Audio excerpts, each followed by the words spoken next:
Welcome to our final sessions. I hope that you had a great time at the conference. It has always been, quite energetic, and we look forward to our final keynote presentation for the conference.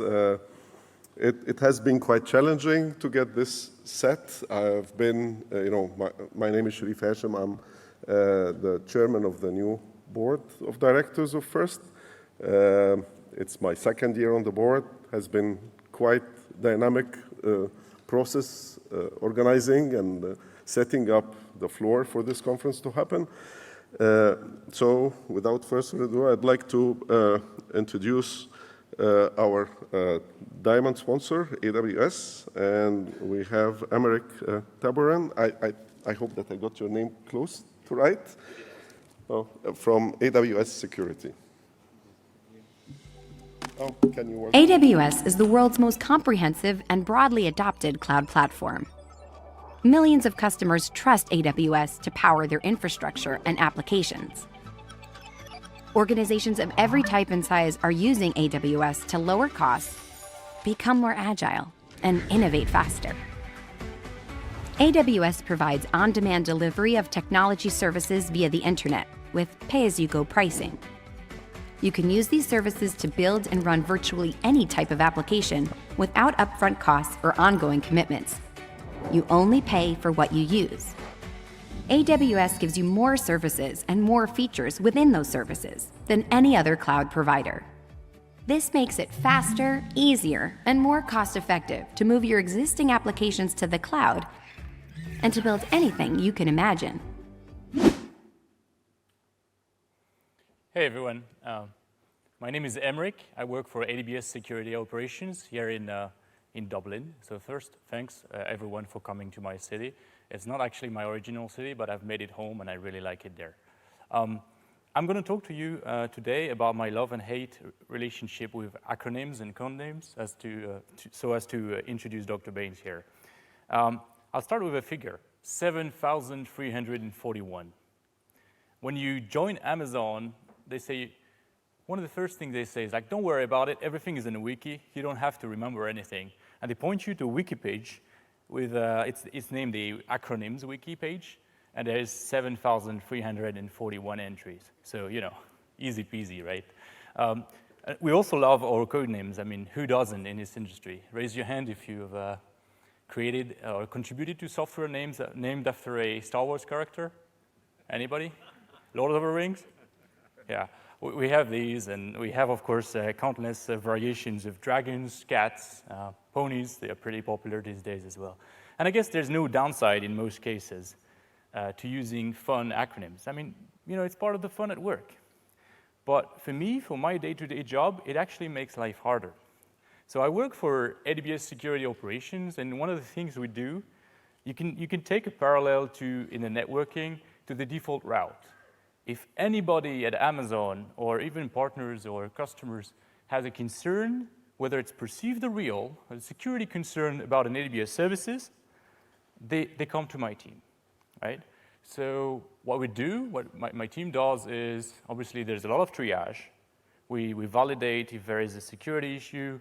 We try to find where it applies, easier said than done. And then we find out who to engage. Well, best of luck, knowing who to engage when your software or team is hiding behind a code name. So I'm going to share a few personal anecdotes, and these are real. It's from my experience working at Amazon.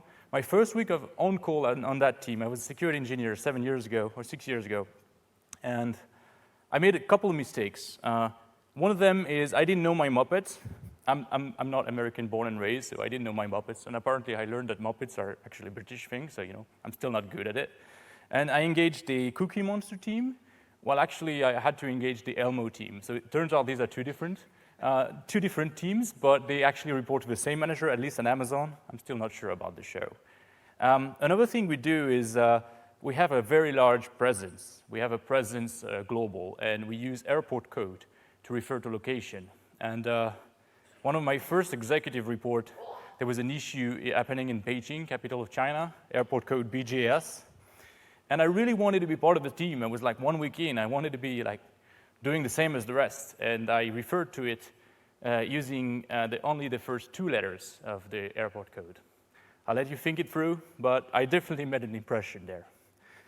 As years passed and I grew up in rank, notice the military jargon, I started to realize there was a very hidden effect of using this common terminology, common jargon. It really helps create a sense of team, a sense of belonging. And I really love working at Amazon, working at AWS. I work with very smart people. I'm really lucky. But one of the things we do is to create a sense of team, a sense of empowerment, is we tell people every role, every standard operating procedure is always unless you know a better way. And that's very important. So I hire smart people. I'll tell them essentially, follow the rules unless you know a better way. Others say it's also equally important to have an authority when you're security. Well, I'm very lucky. In the cloud, AWS, security is job zero. We can security can take precedence on any business goal, and I think this is quite unique, and I'm feeling very empowered by that. Another thing that helps is actually creating a sense of team. And a common thing that people refer to is doing team events, team building.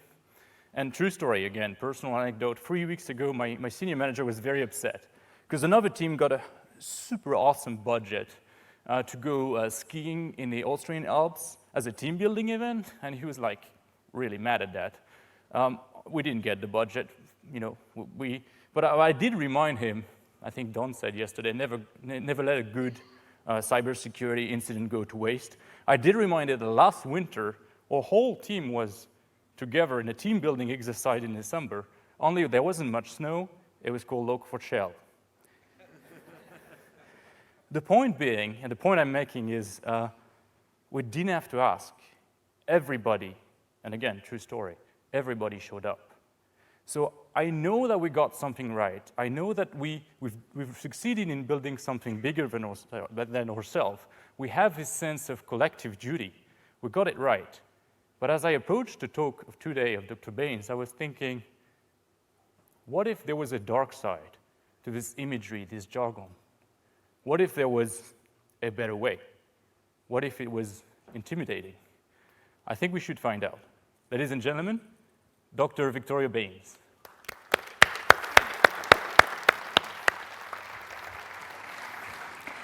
Thank you, Emmerich, for that fantastic introduction, actually. I think I've got a fan, which is a good thing, and I hope that I will convert some of you as well today.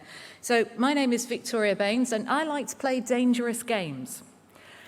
And this morning's dangerous game is wearing red lipstick under a face mask. So I would like you please to do me a favour. Perhaps, Mr. Gibson, if you could lead this activity, that would be very helpful. Could you tell me whether or not I look like Pennywise from It? Because I thought to myself, oh, I could just have a look at the screen, but here's what happens when I have a look at the screen. So it's all right, thank you. You would say that anyway, so you're the wrong person to ask. But thank you very much for helping me with that. I am Professor of IT at Gresham College, and this is a recent appointment. Gresham College is in the City of London, and it is the oldest higher education institution in the City of London. It was founded in 1597. And previous professors, so one of the professors of geometry was Sir Isaac Newton. So there is no pressure on this new job that I have. Gresham College is important to me and to my agenda, if you like, because it was founded precisely to provide a free public education to people in the City of London. And as the college has embraced technology, they now live stream public lectures around the world and on YouTube. And so my remit for the next 3 years is to produce 18 free, public, live-streamed lectures demystifying technology for people. And you'll be pleased to know this is something... Oh, thank you. Honestly, I wasn't fishing for compliments. It's just to set up the rest of the talk, but that's very kind.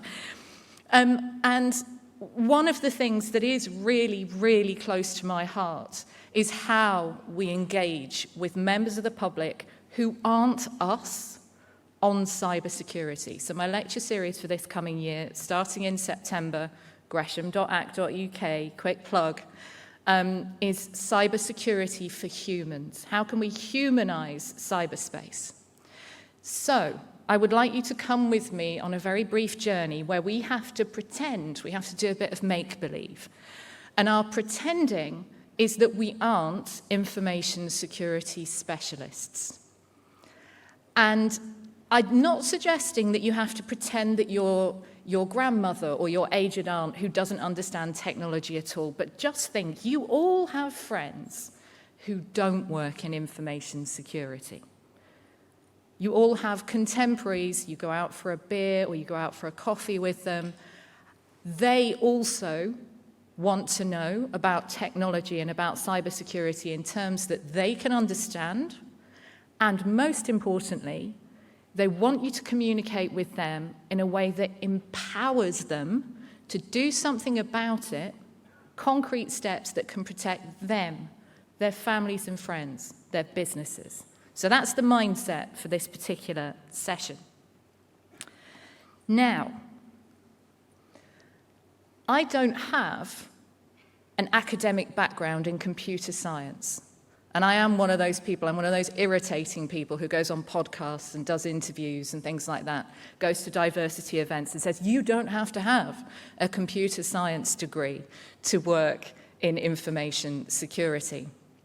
I have a professional background in investigating and analysing cybercrime. So if you've looked at my bio, you'll see that I worked for the Serious Organised Crime Agency in the UK, the predecessor of the National Crime Agency. I then worked for Europol, the European Cybercrime Centre, where I was responsible for the EU's cyber threat analysis. And I did a few kind of global publications looking at the scale and nature of online crime. In that role, I was part of the machinery, and, full confessional, I was part of the machinery that represented cyber threats to ministers, to people who paid my wages, to companies, but also to citizens out there, because we did sanitized versions of all of our threat assessments. And I have to confess that at the time, I didn't necessarily think very long and hard about the potential impact of those communications on people that weren't ministers, our paymasters, large corporations involved in cybersecurity, for instance. Because my prime motivation was to make sure that people understood the importance, the scale of the threat. I then went to work for Facebook, as was Meta now, where I was very much on the receiving end of communications about security and safety. And I kept getting these echoes from my education. Echoes that made me think that things might not have changed very much in a very long time about how we communicate to people on security and safety issues, particularly when it comes to technology, cybersecurity, online safety. My education and my doctorate are in ancient rhetoric. For those of you who are fans of Greek and Roman culture, I wrote an entire PhD thesis on the satires of Juvenal, a 2nd century Roman poet. Not Juvenile, although sometimes he is, Juvenal. And what Juvenal was a master at was threat inflation. So he very famously in his 3rd satire depicts just ordinary life at Rome, going out for dinner, going to meet your boss, navigating the street traffic. He depicts that as Troy on the night of its destruction. So rest assured, information security specialists, you were not the first people to co-opt Trojans as a means of describing a threat. So I kept hearing these echoes, and I thought, this is really bugging me. Because I think that the Emperor Augustus in the 1st century AD, when he talked about making Rome secure again, I think he's a bit like Donald Trump. Or rather, Donald Trump's a bit like Augustus, and I'm not suggesting for a second that Trump studied Roman history at any point in his life. And even if he did study it, he probably didn't pay any heed to it. But history repeats itself, as we know. So, what did I do with these echoes? Well, like you, I had more time on my hands in 2020. No, I tell a lie. I didn't have more time on my hands. I just wasn't traveling as much. We were all pretty busy. The one thing about information and cybersecurity is that, the fact that people are working from home changes the nature of your work. It doesn't make that work go away. So what did I do in lockdown, the various lockdowns in the UK in 2020? Well, I did a number of things. Firstly, I watched far too many reruns of old cop shows on the television. Special favourites. Well, certainly, if you're into your intelligence dramas and you know UK culture, there's a series called The Professionals with 2 very hot actors from the late 70s in it. I quite enjoyed that. I quite enjoyed all of the UK cop dramas like The Sweeney, but also I really enjoyed watching Chips again. Chips is a common theme because I also ate far too many potato chips. And like many of you, I had a bit of a swing back from that. I got to a certain point and thought, right, I need to do some exercise. So if you saw me hobbling onto the stage just then, that's what happens when you've eaten too many potato chips and you've decided that the way to deal with this is to go on a crash course of high-intensity interval training. It's pain in your body in places that you didn't know you had. But I also had the opportunity to write the book that I had been meaning to write for a very, very long time, based on all of those echoes that I'd heard in the last 20 years, really, since I completed my doctorate. And what I found surprised me. I had a hunch, a hypothesis, if you like, that I wanted to test, that things really hadn't changed very much in the last 2,000 years. That we, particularly politicians and public figures, are still talking about security issues in exactly the same way, or in a very similar way, to how we did 2,000 years ago. And spoiler alert, what I found was that actually that probably is the case. I went all the way back to the start of rhetoric with Aristotle and his definition that rhetoric is the means and the art or the technology, the Greek word tekne, which curiously in Greek is both art and technology, which is kind of cool. We treat those separately now, don't we? But the art and the means of persuading people.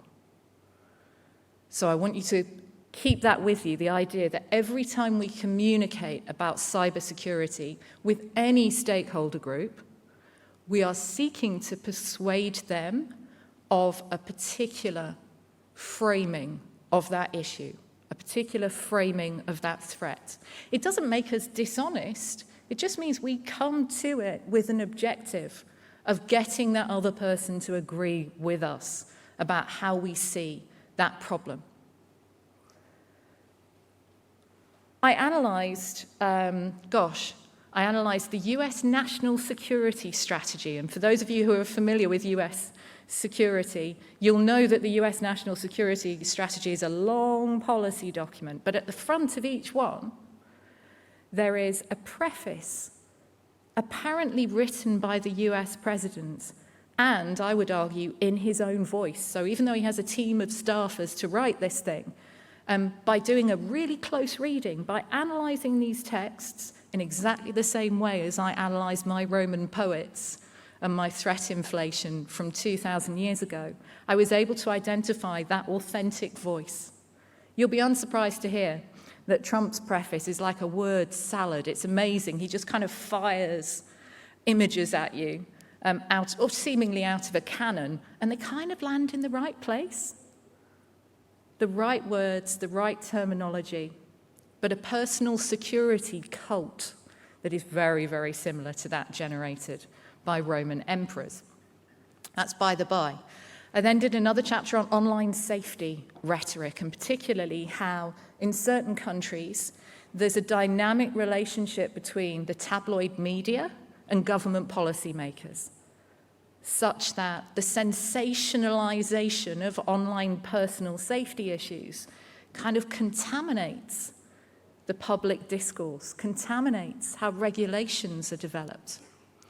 I was just in time to do a chapter on pandemic rhetoric, that rhetoric of freedom, sacrifice, the slavery of wearing masks. Some really interesting stuff came out of the pandemic, as also, of course, with the COVID, 5G conspiracies, and even the merging of COVID, 5G vaccine conspiracies. It wasn't a great time, really, to be on Bill Gates's security detail the last couple of years.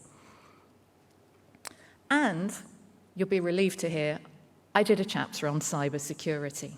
And for that specifically, I analysed 3 different groups of communications, again, subjecting them to a really close reading, like they were literary artifacts of how we want to communicate on cybersecurity issues. So I looked at government communications, particularly law enforcement, and yes, I did read my own threat assessments back to see whether I too had engaged in threat inflation. And I'm relieved to say, I was really relieved to find that there was one occasion where I had used the phrase cyber arms race, but I got away with it because I put it in quotation marks. So I looked at those, government communications. I looked at vendor communications, and you'll see that as we go through some of the examples, I do sanitize those because I don't want to get sued. And I also looked at criminal communications. So sextortion emails, phishing emails, ransomware pop-up screens. And what I found really surprised me. I found that all 3 of these groups used very, very similar techniques to communicate with end users about cybersecurity.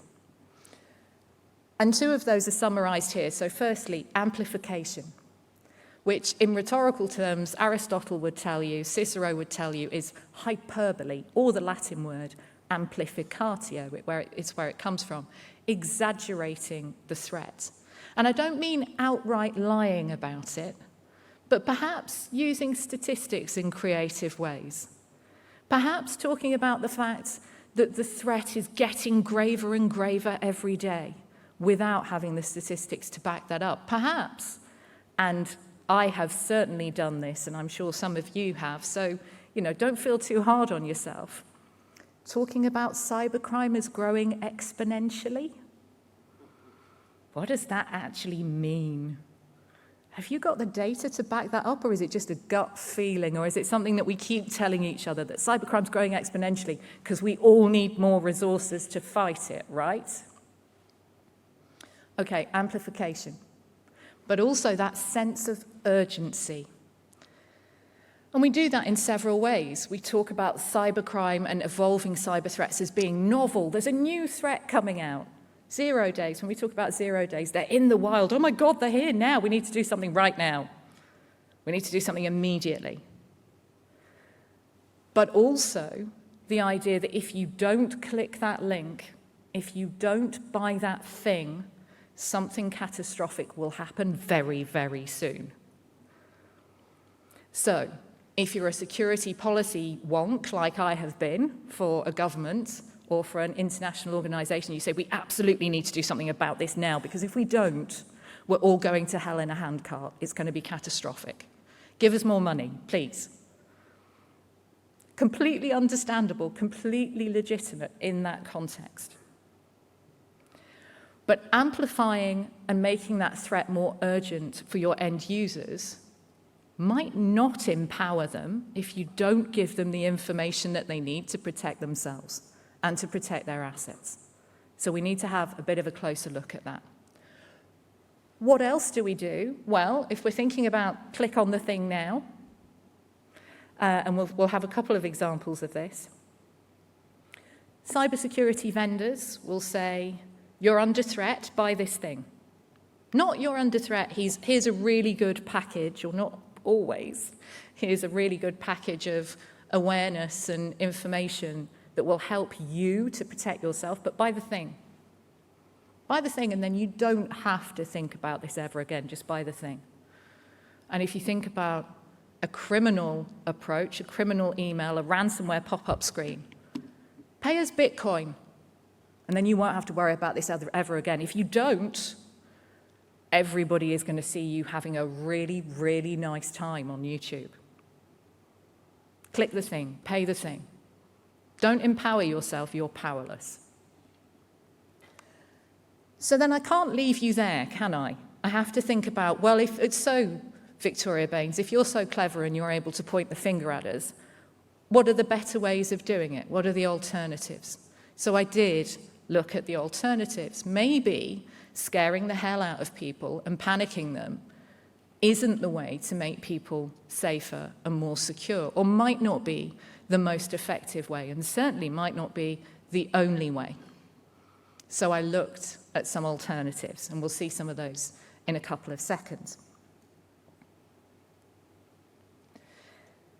So then I needed to find out, what do people actually get when they look for something like cybercrime prevention online? And full disclosure, I did this search a couple of years ago because it's what the book text was based on, so I don't know if this replicates exactly on the 1st of July 2022.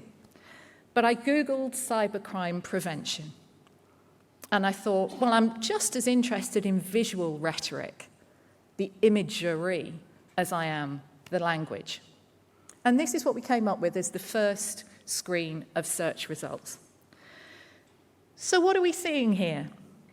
There's something of a common theme, isn't there? There are common attributes.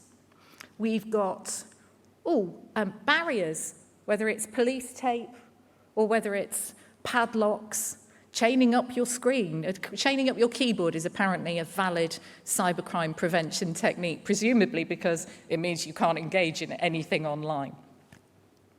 There's a lot of blue light, isn't there? Oh, blue light. Everybody knows it's a historical fact, proven with evidence, that all cyber analysts work in blue light, don't we?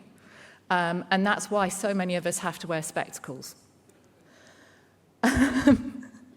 There's lots of cascading binary, so that's what cybercrime prevention is all about. You have to understand code, otherwise this is not for you. Don't forget the police tape and the padlocks. This is not for you. Cybercrime prevention is all about allowing pirates to jump out of your laptop screen, and possibly, it looks actually a bit like a head louse, doesn't it, that one down the bottom? I thought it was a spider, but it's not. It doesn't have enough legs for a spider.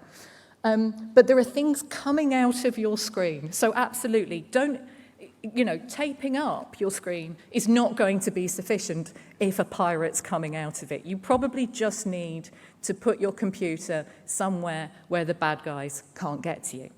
And you'll notice it is computers, it's laptops, it's not handheld devices.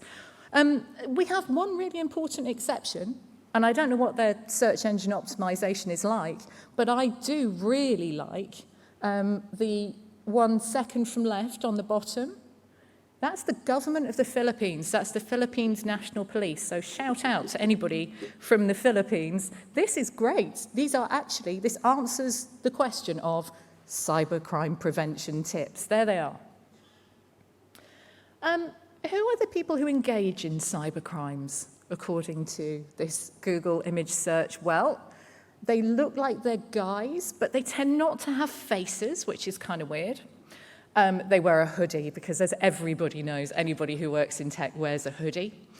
And they're a bit hunched over.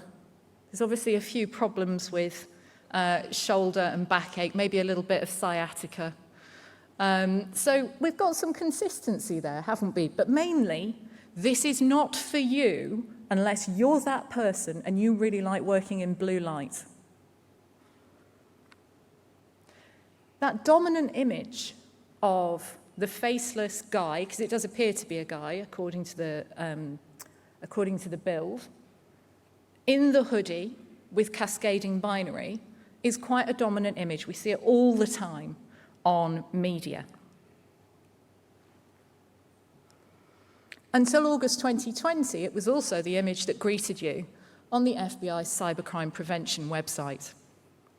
And if there is anybody here from the FBI, don't worry, I'm not going to give you a really rough ride, because this is the dominant way of representing cybercrime. And fair dues, this was changed during the pandemic.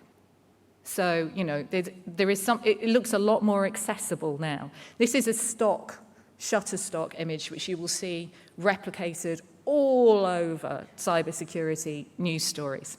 Let's break this down a little bit.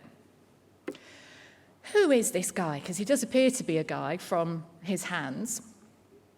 Well, he is faceless, so he's an unknown threat. You can't possibly know him. He's anonymous. He seems to be a bit of a magician.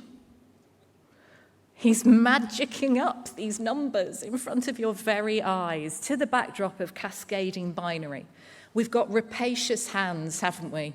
We've got something going on with the full Nosferatu here. In fact, if we wanted to be a little bit controversial and provocative, couldn't we say something like, well, he's a faceless digital global rapist, isn't he? And I use those words advisedly because he's there, he's snatching over the world. So what do ordinary people think of, do we reckon? And to be fair, I haven't done any market research. I haven't sat down. I'm not a social scientist. I haven't sat down and interviewed loads of folks about this. I'm looking at the potential persuasive effect. Again, we work in this industry. We're a little bit, perhaps, desensitized to this kind of imagery because we see it all the time. What about if we're not working in this industry, if we're not information security specialists? I would hazard that possibly what some people see, and particularly older members of the population, when they see this, they see this. Another faceless chap who looks a bit violent and aggressive. And what do we know about the Grim Reaper? Well, we know that with a couple of exceptions in traditional English folk songs, which I'm very, very happy to sing for you later, we know that there is nothing that you can do to escape his clutches. If he's coming for you, it's your time. You are you not, absolutely powerless. You are absolutely helpless when this guy shows up. So when this guy shows up, I would wager that a lot of people will go, he's pretty scary. Faced with him, I can't possibly do anything to protect myself, my family, my business, so why bother? Why bother? Now, there is some text under this image, and I'm going to take you through it, thinking about some of that visual imagery. And we're going to play exactly the same game. We're going to play the Google image game. And this is what I did. And thinking in particular about the metaphors. The metaphors are the things, the visual images that make us engage with something like it's more immediate. Something that feels remote, like offenses involving data and networks, has to be translated in a way that we feel that we can identify with it, right? And the way we do that time and again in communications about cybersecurity and cyber threats is we do it through these metaphors, these words that conjure up images in your minds and trigger emotions based on those images. Okay, and please forgive me because I am going to read from a click script because I don't want to get sued by the FBI, right? Okay. They say, the collective impact of computer and network intrusions is staggering. That's staggering. Billions of dollars are lost every year repairing systems hit by such attacks. Yeah, all right, that's probably true. Ransomware is insidious, and the inability to access important data can be catastrophic in terms of the loss of sensitive or proprietary information, the disruption to regular operations, financial losses incurred to restore systems and files, and the potential harm to an organisation's reputation. Now, this depends very much on your particular preferred flavour of catastrophe, whether that is man-made or whether it's a natural disaster. So the FBI continues. The loss of access to person and often irreplaceable items, including family photos, videos, and other records, can be devastating for individuals as well. Now, when we say something is a catastrophe or devastating in this way, we use them metaphorically because these words literally refer to large-scale physical destruction. So for those Latin and Greek fans out there, and I know there are many of you, catastrophe literally means to physically throw something upside down, to bowl it over. And devasto, that devastate comes from, means to raze it to the ground, to completely obliterate it. So when we're representing the loss of personal data and family photos, do we think it's proportionate to say that it's the same as being physically obliterated?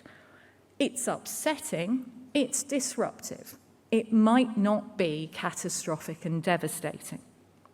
In the same way, when the manager of a football team, a soccer team for non-UK folks, says in a post-match interview that, me and the boys, we were devastated by the result, he doesn't really mean that he was physically obliterated by it. It's a metaphorical usage. But what we certainly have is still that residual, that vestige in our guts. When somebody says, oh, it was catastrophic, it was devastating, it's arguably triggering, to use popular terminology at the moment. It makes it more immediate, it's something we can relate to, but crucially it also exaggerates and it amplifies in the process. Now, one of the FBI's stated priorities, and again, this is no disrespect to the FBI, I did exactly the same in law enforcement when I was writing threat assessments. They have a stated priority on its public-facing website, which they call the going dark problem, which for them is the inability to intercept private encrypted communications. And as we know, darkness is also another way in which government agencies, criminals, and vendors all use the same tactics to depict cyber threats. So let's do our visual Google Images game again, the same visual analysis, but for a TV ad from a couple of years ago for a consumer antivirus vendor. And again, I'm not going to name this company because I really don't want to get sued. So you've got to imagine a male voice, a bit like the voiceover on a thriller. Today's digital world has a dark side. Because this is what people think about. When you say dark side and you don't work in InfoSec, it's Lord Vader. We need to kind of acknowledge that fact. Sorry, I did this wrong, actually. Today's internet has a dark side. That's better, isn't it? I should make more effort. Because everyday things like shopping, banking, and even browsing online can expose personal information and make people vulnerable to cyber criminals. Lord Vader is coming for you because you're shopping online. More than 850 million people in 16 countries were victims of cybercrime in the last year alone. Mobile ransomware attacks went up by 33%. 86% of adults may have put their information at risk. Using public Wi-Fi. Crikey. And there's a victim of identity theft every 2 seconds. With 50 million customers around the globe, we are the consumer allies for today's connected world, meeting the dangers of cybercrime. The dangers of cybercrime, with the power of cyber safety. And let me tell you, I was so tempted to put up a slide of the Power Rangers. But then they said they were on a mission to secure the digital world just when it needs saving the most. Product X, because as you know, I don't want to get sued. Protectors of the digital universe. A real TV advertisement from a couple of years ago for consumer antivirus. How do we feel as listeners and viewers? Pretend you've watched that advert, particularly with these images, because I think they work really well. How do we feel listening to that audio? Do we feel like we know exactly what we need to do to protect ourselves and our families? Or is our only option to buy a thing and be otherwise powerless? It seems to me that we have intergalactic overlords coming for us every time we surf the web. Number salad. The numbers are too big for us to comprehend. They're presented too quickly for us to really get to grips with. There's a lot of maize and cans rather than actual incidences of compromise. You need to be the kind of person who, as we know, Tom Cruise really does his own stunts, who is quite happy to be suspended from a wire to access an information system. And effectively, you need to be this group of incredible beings in order to protect anybody, let alone yourself, from cyber threats. There's a lot here.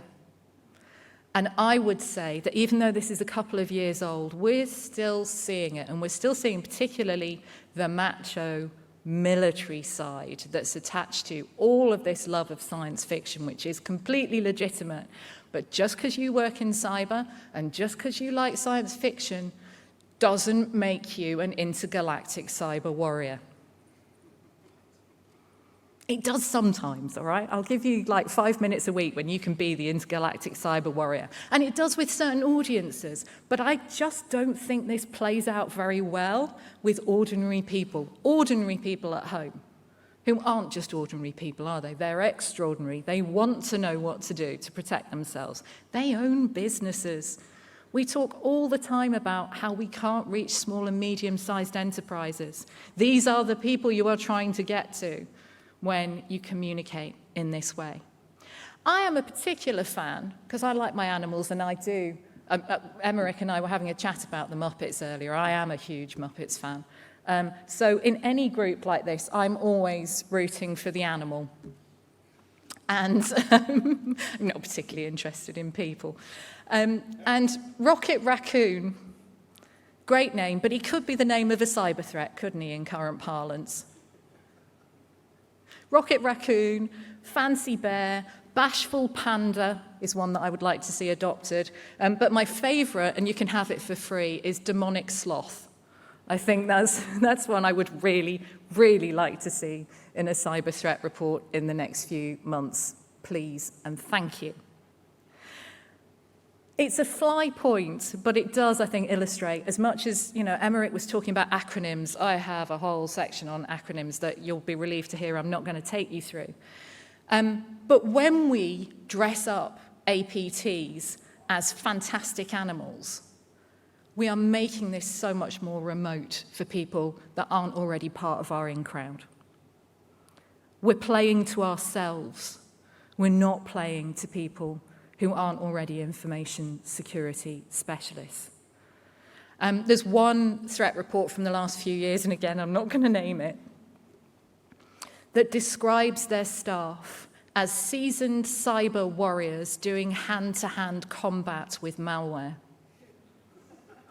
What on earth does that mean? It gives an entirely false impression, doesn't it, of who works in information security. And this is no disrespect to the people who are military veterans, who are law enforcement veterans.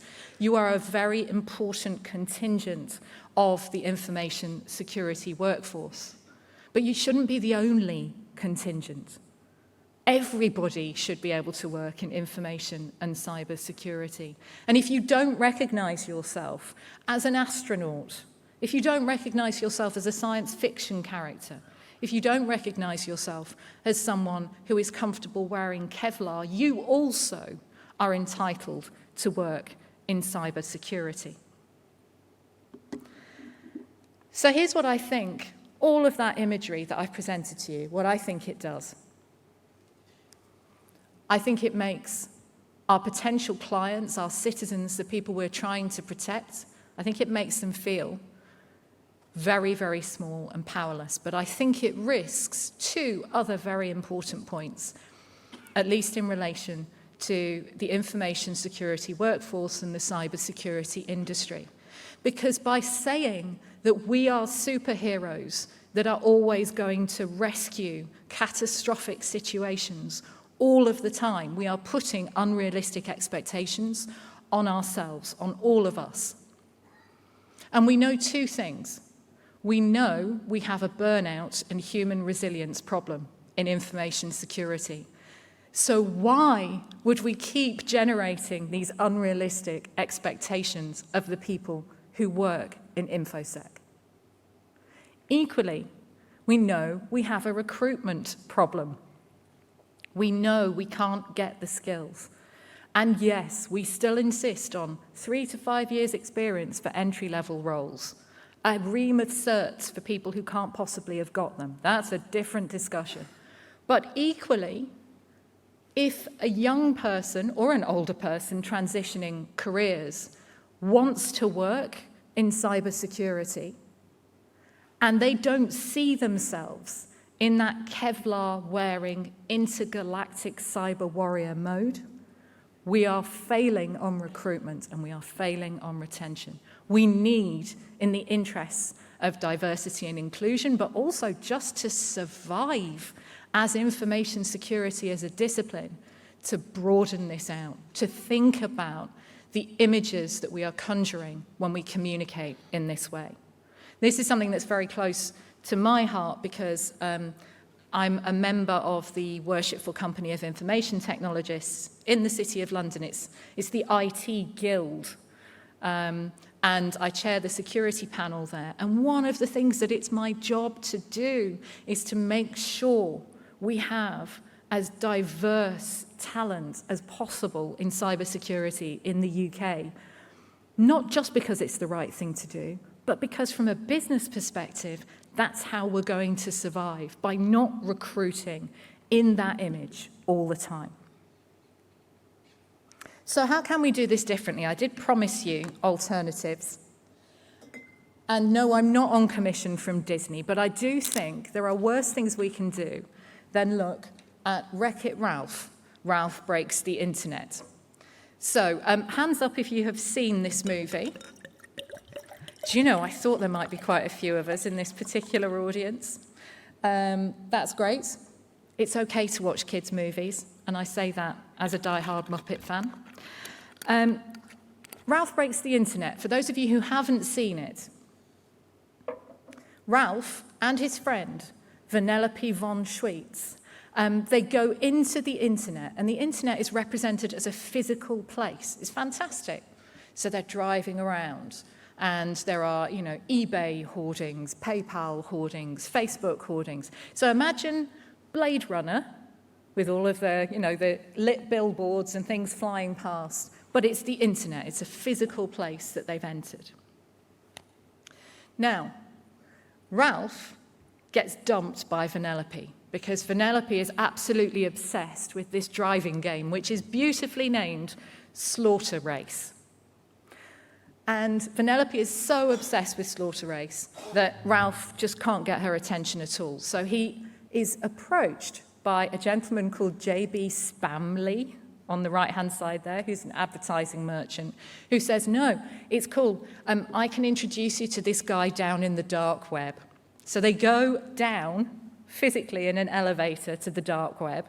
So again, fans of Greco-Roman myth, there's all sorts of overtones of Odysseus going down to the underworld here. There's a lovely comparative article to be written by a research student on that. They go down to the dark web and they meet this dark web retailer who's called Double Dan. And he's called Double Dan because of that little brother that he's got growing out of his neck. But you shouldn't mention it because he's very, very sensitive about it. Double Dan, as you can see, is like a humanoid slug combo, a little bit reminiscent of Jabba the Hutt. He's voiced by someone who's doing a passable impression of Russell Brand or Ricky Gervais. So it's that whole traditional and slightly infuriating assimilation of, Brits to criminal masterminds, which I suppose we live with. And keeps British actors in business, doesn't it? And gives them Oscar-winning performances every so often. He goes to the dark web retailer Double Dan to buy an insecurity virus that will slow down Slaughter Race so that Vanellope will get bored. And having slowed it down, she'll want to leave the internet. The insecurity virus is called Arthur, and you can see him here. That is Arthur. It's a comedy shopkeeper routine, which again, we have also had for thousands of years. It goes all the way back to Roman and Athenian comedy. It's a comedy shopkeeper routine that we've seen perhaps most famously in popular culture in Monty Python's Dead Parrot sketch. It's the comedy pet shop routine. And Double Dan says, it's not dangerous. And Ralph says, are you sure it's not dangerous? Are you sure everything's going to be okay? And Double Dan says, only if you're not stupid.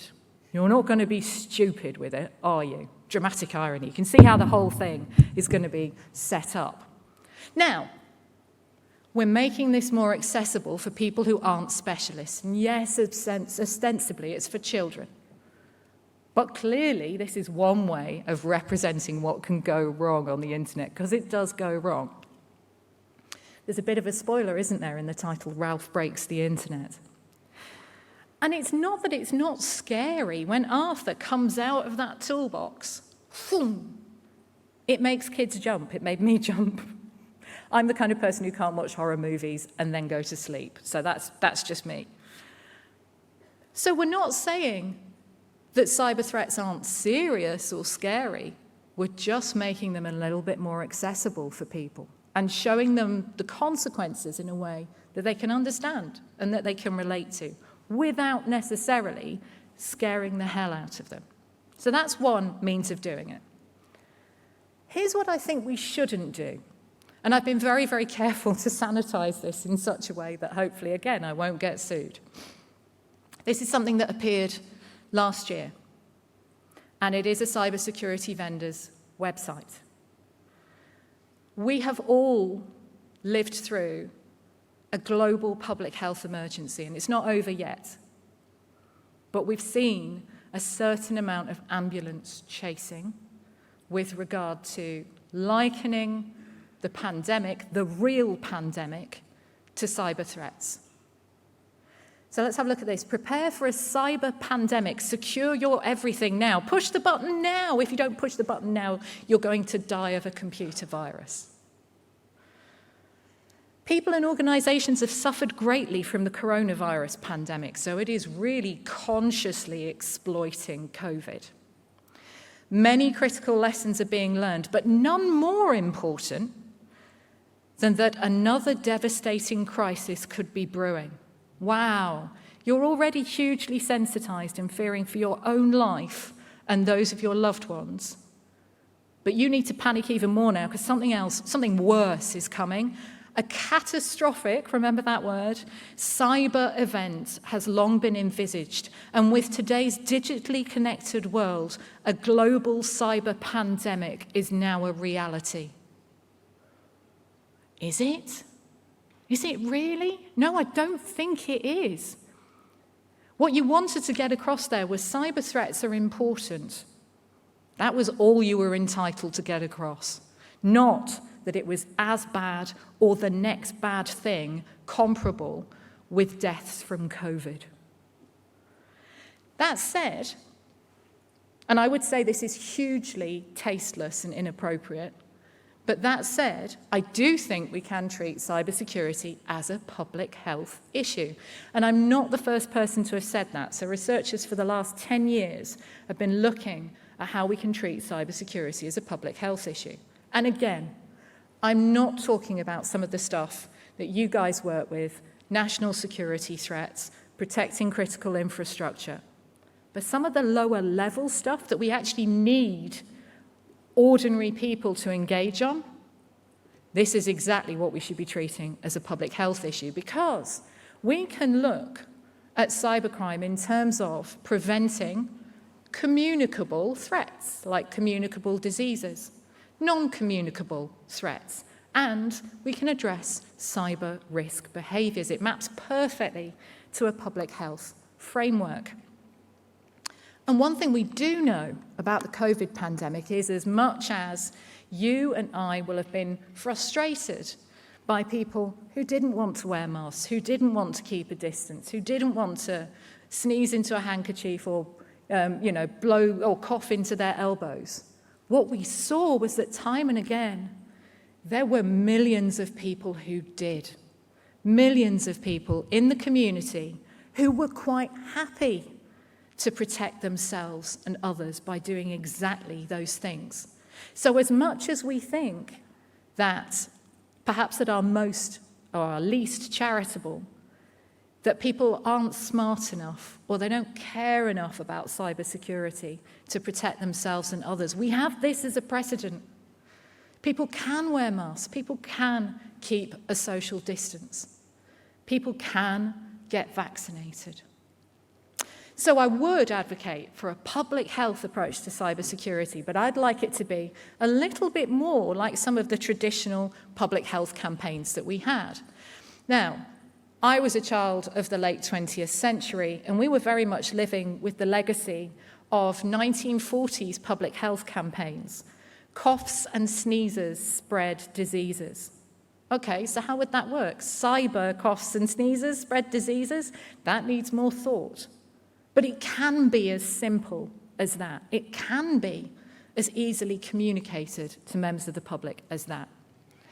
So I'm going to leave you with a very short video that, as much as it was made in the 1940s, and apologies for the very grainy quality, I grew up with, and I grew up with the slogans and the sentiment around that. And I'd like us all to have a think about how we might be able to apply something like this to cybersecurity. Oh, and before I do, I meant to give a shout out to Tom Miller from CISA. If you attended his talk yesterday, I thought that was brilliant because he resurrected that term, cyber hygiene.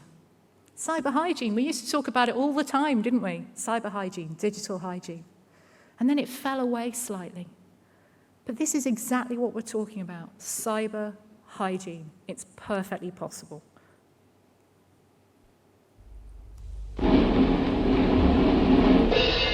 You may have met a few people who like doing this sort of thing.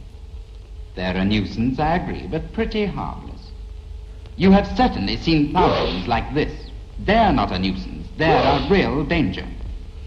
Hi, stop it, you. Stop it. Come here, what do you think you're up to? You've probably infected thousands of people already.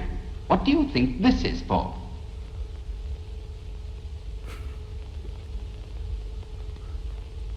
Yes, that's all right, but here's another way of using your handkerchief. Now sneeze. Come on. All right, never mind. Close your eyes. It's the low-tech equivalent of pen testing. Now, handkerchief. Sneeze. Sneeze, handkerchief. Got it? Fine. Understand? Handkerchief, sneeze. See what I mean? That's the idea.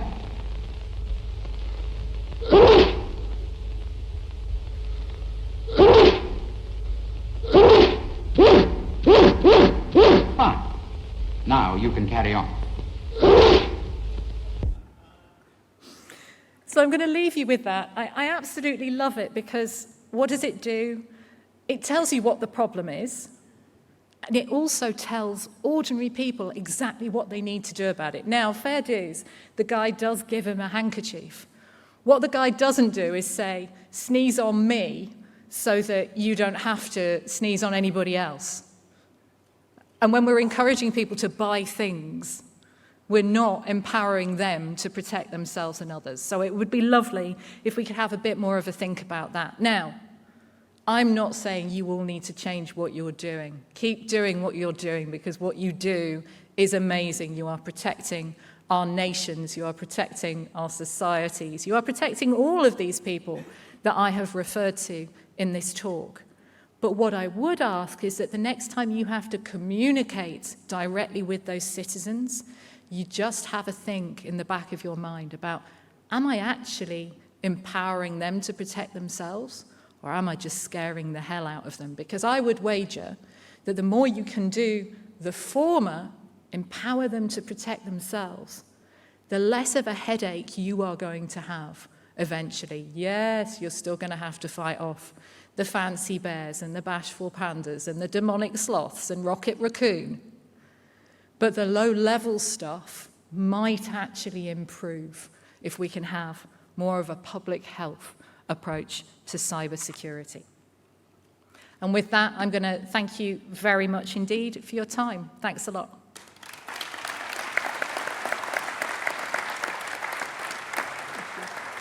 Do we have time for questions? Yes, I was going to say, we have time for questions. If you'd like to ask, here are the mics. Maybe you can take one or two.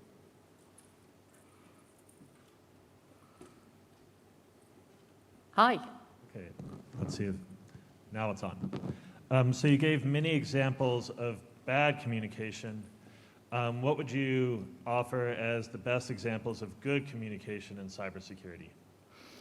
So one of the troubles that I have is where I want to talk about good examples. Again, I can't name names because then I'll look like I'm doing product endorsement. But one example would be from a consumer antivirus vendor, we've got a TV ad running in the UK at the moment that stages addressing cyber threats as a therapeutic intervention, like a kind of AA meeting. And people come into a room and say, hey, Internet, we want to talk to you about some of your behavior recently. I shared this image online and look what's happened to it.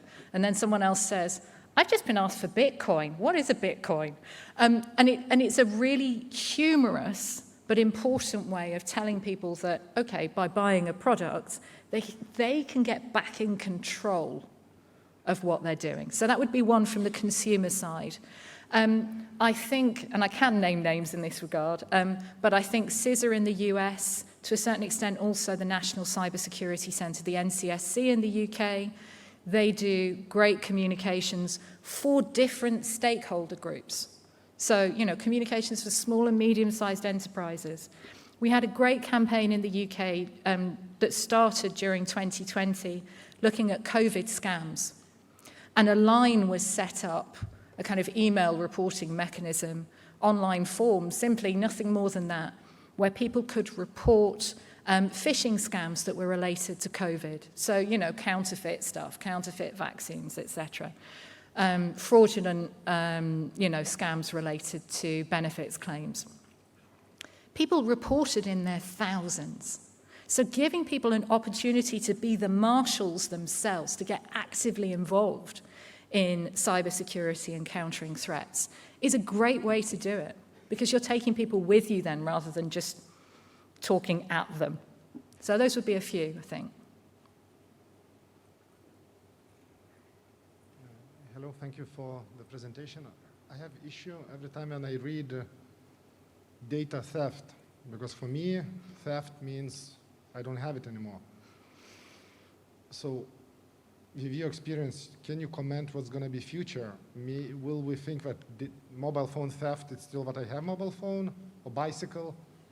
So we adjust to the data theft concept, or we modify data theft as not theft, but illegal copy or something? Yeah, it's so the future side of things is a whole nother talk that I do on cybersecurity in 2030, because I get involved in futures projects around that. What I would say, when you mentioned about data theft, you know, for years I've been toying around this concept of identity theft. Identity theft means you haven't still got it exactly to your parallel. But the one that gets my goat every time, and I'm sure it does all of you, is when the media refers to a hack. And it's not a hack, it's a data breach because, you know, somebody left something on a printer. You know, we have this time and again. And so I do a lot of challenge to the media with TV shows and radio shows and things like that, saying, well, no, this isn't a hack. Cambridge Analytica wasn't a hack, you know, but it was referred to as Facebook hack for a really, really long time. And I should say, full disclosure, I'd left the organization by then, and it was nothing to do with Cambridge Analytica. But I did get called into a lot of media around that, and the first thing I said was, do you know what, this isn't a hack. We need to stop referring to it as a hack. So the more that you can do whenever you're engaging with media organizations to say, can we be a bit more accurate about the terminology, the better. Thank you. Okay, I think we have run out of time, Sharif, yeah. We are almost out of time, but can you please join me to thank Victoria for such an insightful presentation. Thank you, everyone. Thanks a lot. Thank you very much. Really enjoyed it.